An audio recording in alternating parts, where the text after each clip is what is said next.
వారంతా ఆహ్లాదకరమైన వాతావరణాన్ని ఎంజాయ్ చేయడానికి వెళ్లడం లేదు. చుట్టూ నీళ్లు, వాటిలో చెట్లు, ట్రాక్టర్ టైర్లకు కట్టెలు కట్టుకుని తాడు సహాయంతో నిత్యం సాహసం, ప్రాణాలు అరచేతిలో పెట్టుకుని ప్రయాణాలు. ఇదేదో పర్యాటక ప్రాంతమో ఆహ్లాదకరమైన వాతావరణమో కాదు.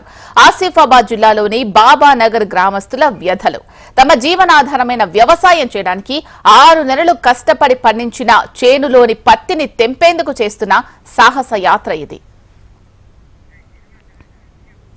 కొమరం భీం ఆసిఫాబాద్ జిల్లా చింతల మానేపల్లి మండలం బాబాసాగర్ గ్రామ సమీపంలో ఉన్న ఆర్కాగూడ ప్రాజెక్టు నిర్మాణంలో గ్రామానికి చెందిన రైతుల భూములు ముంపునకు గురయ్యాయి. భూములు ప్రాజెక్టుకు అవతల ఉండడంతో పంటల సాగుకు, దిగుబడులను ఇళ్లకు చేర్చుకునేందుకు నానా అవస్థలు పడుతున్నారు. వ్యవసాయం చేయాలన్నా, పంటలు పండించాలన్నా అక్కడి మత్స్యకారుల పడవలే వారికి దిక్కు. మత్స్యకారులు అందుబాటులో లేని సమయంలో రైతులే 2 వైపులా చెట్లకు తాడు కట్టి ఇలా ప్రమాదకరంగా ప్రయాణాలు చేస్తూ ఉంటారు.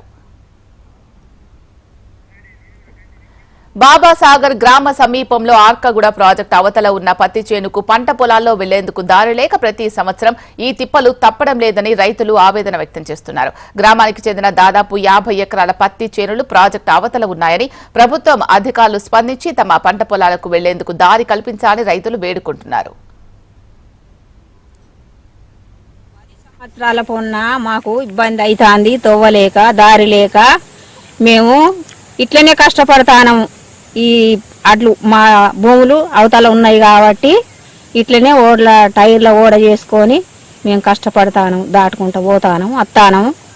ఇట్లనే ఒక రోజు అందులో నీళ్ళల్లో ఇప్పటి పిల్లగాడు ఇంట్లో పడ్డాడు కూడా. బస్తాలు తీసుకుపోతాం, మందు డబ్బాలు, మందు బస్తాలు అన్ని తీసుకుపోతాను.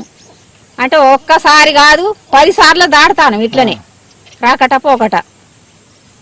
మందు బస్తాలు కూడా మేము దీని మీద తీసుకుపోయినాం. అంత భూమి అంటే ఈ తొవ్వలేకనే దీని మీద పోతాను, టైర్ లోడ మీద తీసుకుపోతాను, తీసుకొస్తాను.